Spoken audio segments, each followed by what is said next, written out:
Also sitting outside we have the frame, completely exposed with the engine, driveline and axles and suspension completely underneath it, of which we will start to remove those things so we can get right down to the frame.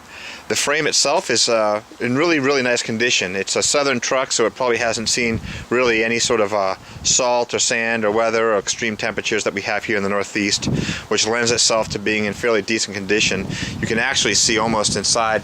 Something that we don't see very often is a little bit of black there, which is probably original type paint, and mainly you have a lot of silt and sand and mud and whatnot that it has impacted itself inside the frame rail where they start to box it.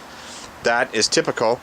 We may find a little bit of thinning because of that mud that sits in there tends to trap moisture, and it's a breeding ground for, say, rust, if you want to call it that. We'll know more about that. The other side has it as well.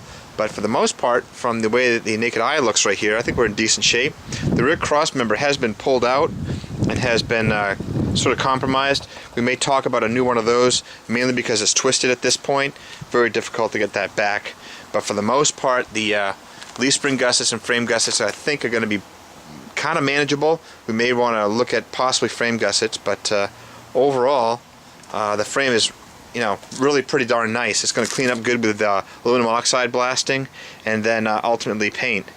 We can have the engine here, which is again in fine shape. Transmission's dirty, but we're looking forward to it. We'll get a different suspension underneath it and replace it with a much better riding suspension and better articulating suspension. So there's going to be many market improvements here, but what we do see, we do like. This is a nice restorable piece.